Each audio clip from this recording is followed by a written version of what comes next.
Gold trusted gold buyers మీరు తాకట్టు పెట్టిన బంగారాన్ని విడిపించి ఈ రోజు ఉన్న మార్కెట్ ధరకు కొనబడును.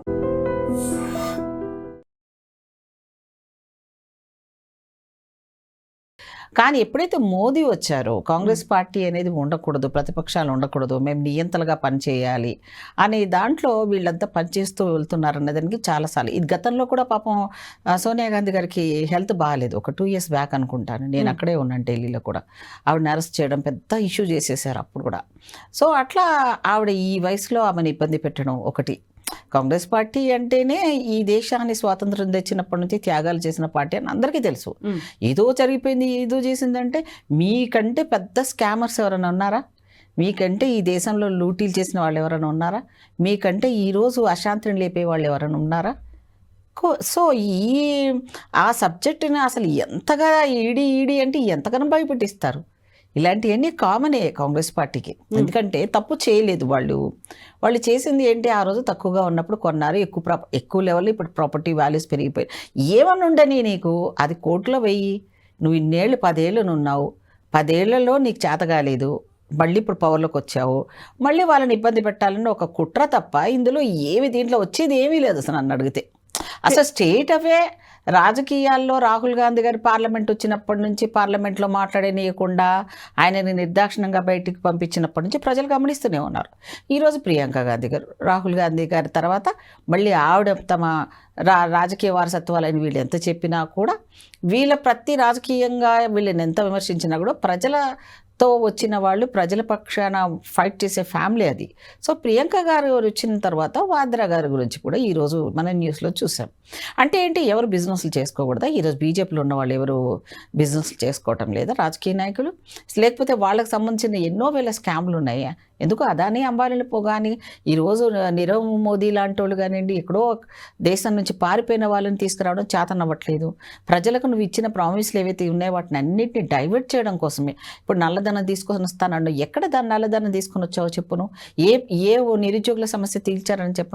ఇవన్నీ మేము అడగడం మొదలుపెట్టాం ఎప్పుడైతే స్ట్రిక్ట్ అయిపోయారు. జనాలకు చైతన్యం చేయడం అనేది రాహుల్ గాంధీ గారి పాదయాత్ర మొదలుపెట్టినప్పటి నుంచి ప్రజల్లో కొంచెం ఇంకా ఎక్కువ, అరే ఈ పార్టీ ఏంటి ఇంత మంచి పార్టీని అనవసరంగా వీళ్ళు మనస్తత్వ పార్టీలు కానీ గొడవలు పెట్టించే పార్టీని మనం ఎన్నుకున్నామని పడ్డారు. కాబట్టి మొన్న 400 వస్తాయి నాకు ఈ వారు 400 పార్ అన్నారు, కానీ రాలేదు కదా. అక్కడ వాళ్ళకి అక్కడ తగ్గించేశారు. ఇంకా ఘోరమైన పరిస్థితి ఏంటంటే, వీళ్ళు అరాచకాలు ఆపాలనుకుంటే ఇప్పుడున్న ప్రభుత్వంలో పెద్ద స్ట్రాంగ్నెస్ ఏం లేదు. బీజేపీ గవర్నమెంట్ ఎవరితో తీసుకున్నారు? ఒకప్పుడు ఇదే చంద్రబాబు నాయుడుని అసలు కనీసము అవకాశాలు కూడా కలవడానికి అవకాశం లేకుండా నిర్దాక్షిణకు పంపించిన వీళ్ళకి ఇప్పుడు ఆ కూటమి వల్ల మళ్ళీ అధికారంలో చావు తప్పి కన్నులొట్టబోయినట్టుగా మరి చంద్రబాబు నాయుడు సపోర్ట్తో మరి ప్రభుత్వాన్ని, అక్కడ నితీష్ గారు, ఇక్కడ వీళ్ళిద్దరు లేకపోతే అసలు గవర్నమెంట్ ఉంటుందా?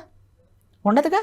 మరి ఈ ప్రజాస్వామ్యాన్ని అపహాస్యం చేస్తున్నప్పుడు ఇప్పుడు ఈ వక్ఫ్ వీళ్ళు సరే బిల్లు దాంట్లో ఏం తప్పులున్నాయి తీసాము, ఎప్పుడో చేసుకున్నారు, ఎవరో ముందు తరాల వాళ్ళు చేశారు, సరే కుటిలంగానే చేసుంటారేమో. మరి దానివల్ల పేద ప్రజానికి నష్టం జరుగుతోంది. సో దాన్ని కట్టాలి అంటే అమెండ్మెంట్ చేయండి, దాంట్లో కొన్ని మార్పులు చేర్పులు చేయండి. నిజంగా కూడా మళ్ళీ వాళ్ళే అంటున్నారు, మైనార్టీస్లు కూడా వాళ్ళు కూడా డిమాండ్ చేస్తున్నారు, మీ టెంపుల్ భూముల్లోనే చాలా వరకు ఎన్నో వేల ఎకరాలు ఉన్నాయి, మరి అవిట్లో దాన్ని ఎందుకు పట్టుకోవట్లేదు, మాదే ఎందుకు పట్టుకుంటున్నారన్న దాన్ని కూడా సవరించాలి. ఎందుకు సవరించకూడదు? ఎంతో అన్యాక్రాంతమైనవి. నేను హిందూగానే చెప్తున్నాను. నేను అంటే మతాలు, కులాలు, గుడులు, గోపురాలు కూడా ఈరోజు కూడా దీపాలు కూడా పెట్టుకోలేని నైవేద్యాలు కూడా లేవు. పురోహితులను కనీసం మెయింటైన్ చేయలేని పరిస్థితుల లోపల అసలు ఈ చరిత్ర ఏంటి? ఈ టెంపుల్ దేవాలయాలకు ఉన్న మహాభారతాలు, రామాయణాలు, దేవుళ్ళ గురించి కొలిచే మనము టెంపుల్ వ్యవస్థ, దీని వ్యవస్థ ఎన్నో వేల ఎకరాలు ఉన్నప్పటికీ కూడా కొంతమంది దుర్మార్గులకు అబంధస్తాలు ఉన్నదే. న్యాయం ఎవరికైనా న్యాయమే. ప్రజాస్వామ్యం అంటే ప్రజలకు అన్ని సమానంగా పంచవు, ఎవరి చేతిలో ఉండకూడదు గుత్తాధిపత్యం. ముస్లింలలో కూడా వాళ్ళు అప్పుడు వచ్చినప్పుడు వగ్పోళ్ళే వాళ్ళు రాసుకున్నారు, ట్రస్ట్ లెవెల్లో పెట్టుకున్నారు. ట్రస్ట్కి అమ్మే హక్కు ఉందా, కొనే హక్కు ఉందా, లేకపోతే వాళ్ళు ఏదంటే దాన్ని ఎవరు ప్రశ్నించకుండా వాళ్ళు రాసుకున్నారమ్మా. ఇప్పుడు ఇది డెమోక్రసీ సిస్టంలో కదా. సో దాన్ని నువ్వు మార్చురా బాబు. నీకు వచ్చినప్పుడల్లా నువ్వు ప్రజాస్వామ్యంలో మెజారిటీతో ఎన్ని అమెండ్మెంట్స్ చేయలేదు రాజ్యాంగంలో. అయితే ఆమె ఇప్పుడు నేషనల్ హెరాల్డ్ కేసుకు సంబంధించి విదేశీ పెట్టుబడులని అనుమతి లేకుండా తీసుకొచ్చుకున్నారు, చట్ట వ్యతిరేక కార్యకలాపాలకు పాల్పడ్డట్టయింది, పెంచి పోషించారు విదేశీ నిధులతో అనేది అతి తక్కువ ఖర్చుతో 50 లక్షలకే కొనుగోలు చేసుకున్నారు ఆ షేర్లన్నింటినీ. వాటి విలువ ఇప్పుడు 2000 ఇప్పుడు కోట్లు. నువ్వు ఒక ప్రధానమంత్రి ఉండు, సిగ్గు లేకుండా నువ్వు ఒక ప్రధానమంత్రివి, నీకు ఆ క్లిప్పింగ్ దొరికితే నేను పంపిస్తాను జనాలకు, దయచేసి వినండి అమ్మా. ఒక షేర్స్ మీరు కొనండి, ఇన్వెస్ట్ చేయండి అని ప్రధానమంత్రి చెప్పంగా చరిత్రలో చూసావా? నిన్నేమనాలి? ఇప్పుడు అతలాకుతలం అయిపోయింది ఆర్థిక వ్యవస్థ అంతా కూడా. షేర్స్ల మీద ఇన్వెస్ట్మెంట్ పెట్టిన వాళ్ళు, నువ్వు ట్రంప్ దోస్తు అని పోయావుగా.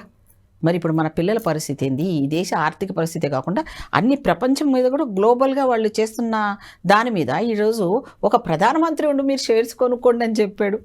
ఈ విషయాన్ని కూడా మన రాహుల్ గాంధీ గారు పార్లమెంట్లో అడగడం కూడా జరిగింది. ఈ జనాలకి ఏమీ అర్థం కావట్లేదు అసలు, దీన్ని ఎందుకు గమనించటం లేదు. మరి అప్పుడెప్పుడో కొన్నారు, అప్పుడు జరిగింది ఆ లెవెల్లో, ఆ సిచ్యువేషన్లో అది వాళ్ళకి వచ్చిందో, వీళ్ళు ఎలా కొన్నారో, ఇన్వెస్ట్ చేయించారు, ప్రజలకు సంబంధించినప్పుడు జరిగింది అనుకో. ఇన్వెస్ట్మెంట్లో అప్పుడు ఉన్న కాలంలో అంతా కూడా మరి ఏ ఫండ్కి లేకుండానే చేస్తున్నాను. ఇప్పుడు ఏ ప్రాజెక్ట్ చూసినాను పీపీతో చేస్తున్నావే, ప్రైవేట్ అండ్ గవర్నమెంట్తో అలయన్స్ తోటి. ఇప్పుడు నువ్వు ఎయిర్పోర్ట్లు కట్టట్లేదా? అంబానీతో ప్రైవేట్ వాడు కదా, అదానీలు ప్రైవేట్ వాళ్ళు కదా. మరి వాళ్ళు కూడా ఎక్కడి నుంచి తెస్తున్నారో, వాళ్ళ వెనక నుంచి అన్ని వేల కోట్లు ఎట్లా వస్తున్నాయో, మరి వాళ్ళు కూడా ప్రైవేట్ వాళ్ళే కదా. ఈరోజు రైల్వేస్లో కూడా ఈరోజు కుప్పకూలిపోయినట్టు వ్యవస్థను మార్చి రైల్వేని నిర్వీర్యం చేసినావు కదా నువ్వు. మరి అదేదో పెద్ద ఫారెన్ ఫండెడ్ ఉగ్రవాద సంస్థలు, ఎవరైనా నీకు ఉగ్రవాదైనా, నువ్వే ఈ దేశాన్ని పెట్టిన పెద్ద ఈ బీజేపీ పార్టీనే ఉగ్రవాద పార్టీ. నేను నా మీద ఏ చర్య తీసుకున్నా పర్వాలేదు. ఇన్ని రోజుల వరకు అది రాలేదు. ఇప్పుడు ఎందుకు అలాంటివన్నీ పాతవన్నీ తీసేది, కొండందవ్వి ఎలకను పట్టుకున్నట్టుగా ఈ నేషనల్ హెరాల్డ్ సబ్జెక్టు మేధావులు తర్కవ్యులు చేసి పెద్ద పెద్ద పెద్ద విజ్ఞానవంతులు అందరూ కూడా. సరే, దానివల్ల నీకు వచ్చేది ఏంటి చెప్పు? వాళ్ళని తీసుకొని నువ్వు జైల్లో వేస్తావు. నీ టార్గెట్ ఏంటి? వాళ్ళు ప్రజల్లో తిరగకూడదు, ప్రజలు చైతన్యం చేయకూడదు, నువ్వు అనుకున్నట్టుగానే నిరంకుశంగా వాళ్ళు ఉండాలి, ప్రజలు నీకు ఓట్లేయాలి, నువ్వు చెప్పినట్టుగా ఉండాలి అనేది నీ యొక్క అభిప్రాయం అనుకుందాం. నువ్వు వేసావు అనుకో, అది నీకే భస్మాసుర హస్తం అవుతుంది. కాకపోతే వాళ్ళు అక్కడ చట్ట వ్యతిరేకంగా చేశారు, మనీ లాండరింగ్ లాంటిదన్నీ జరిగాయి కాబట్టి. ఇప్పుడు నీ హయాంలో నీ మంత్రులు ఎంతోమంది చేశారు, అవన్నీ తీయమంటారా? మరి తీస్తాము ఒక్కొక్కటి. నిన్ను బతకనివ్వ, మరి రోడ్ల మీద తిరగనివ్వరు బీజేపీ వాళ్ళని ఎవరిని. ఏ రాష్ట్రంలో చూసినా ఎవరు ఎక్కడెక్కడ చేశారు. ఇప్పుడు వారసత్వ రాజకీయాలను మమ్మల్ని మాట్లాడతారు. ప్రతి పార్లమెంట్ సభ్యుని చరిత్ర తీద్దాం. ఎవరెవరు వాళ్ళు కానీ ఒక్కరే ఉన్నారా? వాళ్ళ ఫ్యామిలీ నుంచి ఎవరన్నా కంటెస్ట్ చేశారా? వాళ్ళ భార్యలు ఉన్నారు ఎంతమంది? వాళ్ళ కొడుకులు ఎంతమంది ఉన్నారు? బీజేపీ పార్టీ నుంచి వాళ్ళు ఎమ్మెల్యేలుగా ఎంపీలుగా ఉన్నారు. తరతరాలుగా వాళ్ళు అలా వస్తున్న వాళ్ళు ఎంతమంది ఉన్నారు? ఈరోజు ప్రతి వాళ్ళు కాంగ్రెస్ అన్ని చేసిన పార్టీని పట్టుకొని నువ్వు బూచిలాగా చూపించేసుకొని నువ్వేదో నేను దేవుడి బిడ్డను, అయ్యో ఏదో ఒక వైరల్ అయ్యింది అది కూడా. నేను మామూలుగా పుట్టినవాడిని కదా, బయోలాజికల్గా దేవుడికి నాకు కనెక్షన్ ఉంది, అలా పుట్టినండే, నా జన్మ అలాంటిది అని చెప్పి మోదీ అంటే నవ్వాలో ఏడవాలో. అసలు నిజంగా నేనైతే నిజంగా ఎక్కడోనో అనాగరికంగా ఆ మాట్లాడే ఆ వ్యక్తి మనకు ప్రధానమంత్రి అనిపించింది నాకు ఆ ఇంటర్వ్యూ కనుక చూస్తే. అంటే ఏంటి, ఆయనకి అతిగా అయిపోయాడు, జనాలంతా ఎలా అన్నా కూడా నడిచిపోతుంది అని. సో ఇప్పుడు 75 సంవత్సరాలు వచ్చిన స్వాతంత్రంలో 70 ఏళ్ళు దాటిన నువ్వు ఇంకా 70కి వచ్చావు, అబౌ 70కి వస్తున్నావు నువ్వు. ఇంకా నీకు ప్రధానమంత్రి పోస్టు మీద ఆశ తప్పట్లేదు, నీకు ఇంకా తగ్గటం లేదే నీకు. నువ్వే ఉన్నావా బీజేపీలో? ఒకప్పుడు వాజ్పేయి ప్రభుత్వంలో అద్వానీ గారు ఉన్నప్పుడు కానివ్వండి, ఎలాంటి వ్యవస్థను చూసాం మనం. వాళ్ళు ప్రతిపక్షంతో బిహేవ్ చేసిన విధానం కానీ, ప్రతిపక్షాన్ని కలుపుకొని ప్రశ్నించిన విధానం కానీ, పార్లమెంట్ చూస్తుంటే ఎంత చక్కగా అనిపించేది. ఇప్పుడు చూస్తే అసలు ఇద్దరు దొంగలు, ఒక దొంగను ఇంకో దొంగ చూసుకొని కూర్చొని ఇలా చూస్తున్నది అసలు చూడబోతే అవుతుందా? ఆ నిర్మలా సీతారామన్ ఈ దేశానికి పెద్ద దౌర్భాగ్యం ఆర్థిక మంత్రి. అసలు ఆ సిస్టమ్ని తీసి నాశనం చేసి పడేశారు వీళ్ళు. ఏమనుకుంటున్నారు? వీళ్ళంతా నిజాయితీ పనులు, దేవుళ్ళను మతాలను పెట్టారు. ఇప్పుడు సోనియా గాంధీ గారికి ఏమైనా సపోజ్ అయ్యిందే అనుకోండి, ఆవిడ హెల్తే బాగాలేదు, ఇప్పుడు నువ్వు ఇన్ని గంటల సేపు వాళ్ళని హెరాస్మెంట్ చేయడం అనేది ఏ రకమైనది? అమ్మ 50 లక్షలు ఎక్కడ, 2000 కోట్లు ఎక్కడ? అక్కడే ఆర్థికంగా అవకతవకలు జరిగాయి అనేది షేర్ మార్కెట్ తల్లి. అది నువ్వు దాన్ని ఎవడు ఊహిస్తాడు, ఎవడు పెట్టమంటాడు? నువ్వు ప్రధానమంత్రి, నువ్వు పెట్టమన్న షేర్ల పరిస్థితిలో దేశంలో నిన్ను నమ్మి పెట్టినోడు వాళ్ళ పరిస్థితి ఎవరిని అడిగేటోడు లేకనా? నువ్వు వచ్చినా అంటే ఏమన్నా వాళ్ళు సొంతంగా వాడుకున్నారా? వాళ్ళ ఆస్తులను కూడా అంతా కరగబెట్టి మన ప్రభుత్వాలకి కోసమో వాళ్ళ కోసం ఏం పెట్టుకోకుండా త్యాగం చేసిన వాళ్ళు కాంగ్రెస్ వాళ్ళు, సోనియా గాంధీ గారు, రాహుల్ గాంధీ గారు. కానీ ఈరోజు వాళ్ళు ఎంత సింపుల్ లైఫ్లో ఉంటారమ్మా. నీలాగా అయ్యాషి డ్రెస్సులు వేసుకొని నీలాగా హైఫై ఫ్లైట్లు తిరుగుకుంటూ ఇంటర్నేషనల్ ఈడ 10 రోజులు ఉంటే 15 రోజులు టూర్లు వెళ్తుంటున్నావు నువ్వు. అయితే ఇక్కడే మీరు సోనియా గాంధీ, రాహుల్ గాంధీ అంటున్నారు, కానీ ప్రియాంక గాంధీ భర్త రాబర్ట్ వాద్రా కూడా సేమ్ అలాంటి అవకతవకలకే పాల్పడుతున్నారు. భూ కబ్జాలు, కుంభకోణాలు అంటే అవుతున్నాయి నీకు అనేది. అందరూ నీ పక్కన ఉన్నోళ్ళు ఎవరు కూడా నీకు కనపడట్లేదు, పారిపోయిన వాళ్ళు ఎవరు కనపడట్లేదు. నీ ప్రభుత్వం అంతా కూడా ప్రజా వ్యతిరేకంగా ఉన్నా నీకేమి అసలు ప్రజలను అడగొద్దు అనేది ఒకటి పెట్టుకున్నావు కాబట్టి వాద్రా గారిది ఏముంది, ఆవిడ ప్రియాంక గాంధీ గారి భర్త అయినంత మాత్రాన ఆయన ఏ బిజినెస్ చేయాలి ఓకే అనుకుందాం, ఏదైనా అవకతవకలు జరిగాయి అనుకో. మరి ఈ 10 ఏళ్ల కంటే ముందు కూడా నుంచి కూడా నువ్వు పడుతున్నావుగా ఎంబడ. ఒకటేసారి ఎవరన్నా చూసే వాళ్ళకు కూడా అసహ్యంగా ఉండదమ్మా. ఎంత కర్కసుడైనా, ఎంత పగవాడైనా చూడు, అయ్యో తల్లిని తీసుకుపోతున్నారు, కొడుకును తీసుకుపోతున్నారు, అయ్యో పాపం ఆ ఇందిరమ్మ రాజ్యం కోసం కష్టపడే వీళ్ళక, ఈ ఫ్యామిలీగా ఈ కష్టాలు, ఆ బిడ్డ చూడు ఎట్లా హస్బెండ్ని పట్టుకొని పోయి అక్కడ పోయి నిలబడతా ఉంటే ఎంత బాధ అనిపిస్తూ ఉంది. సో అది మానవత్వం లేని మనిషి. అతనికా రిలేషన్స్ తెలియదు, పెళ్ళామా లేదు, పిల్లలా లేరు. ఈ దేశంలో ఏం జరుగుతుంది? అమిత్ షా ఆయన ఒక 34 కేసు వేసుకున్నాడు, మర్డర్ కేసు ఉన్నాడు, ఒక మర్డర్ కేసు ఉన్నాడు, మీదే వేసుకున్నాడు, 34 ఉన్నాడు. అలాంటి వాడు మన దేశ దౌర్భాగ్యం ఏంటంటే హోమ్ మినిస్టర్. ఈరోజు చట్టాన్ని కాపాడవలసిన వాడే ఆ పార్లమెంట్లో కూర్చొని శాసించే లెవెల్కి వచ్చాడు. ప్రధానమంత్రి, ఆ ప్రధానమంత్రి ఎందుకు మాట్లాడతాడో, ఎప్పుడు మాట్లాడతాడో, ఓ కమెడియన్కి ఎక్కువ, జోకర్కు తక్కువ అయిపోయాడు. ఇప్పుడు నువ్వు చదువు ఇవ్వరా బాబు అంటున్నావు. చదువుకి 8,000 కోట్లు ఇచ్చాడు చెప్పండి, ఎన్ని గ్రాంట్స్ ఇస్తున్నాడు చెప్పండి. మనం కాంగ్రెస్ ఉన్నప్పుడు 8% ఉండే మనది గ్రోత్ దేశమైనది. ఇప్పుడు సత్యమేవ జయతే అంటూ నిన్నటి నుంచి కాంగ్రెస్ లీడర్లందరూ నినాదాలు చేస్తున్నారు, నిరసనలు చేస్తున్నారు. ఈ రోజు కూడా ఈడీ కార్యాలయం ముందు దేశవ్యాప్తంగా అన్ని నగరాల్లో, అన్ని చోట్ల, అన్ని రాష్ట్రాల్లో జరుగుతోంది. నెక్స్ట్ ఏం జరుగుతోంది అంటారు? ఈడీ అయితే చాలా ఫర్మ్ గా ఉంది, A1 A2లు ఏం చేస్తుంది ఈడీ అంటే? మన ఊరేసే సంస్థనా? దానికి ఇంకా మాకు చట్టంలో మాకు కూడా ఇంకొకటి ఉంది కదా, జ్యుడిషియరీ కూడా ఉంది కదా మాకు. ఈడీ అంటే మాకేమైనా భాష? అది ఒక కేంద్ర ప్రభుత్వం ఉన్న జోబు సంస్థ.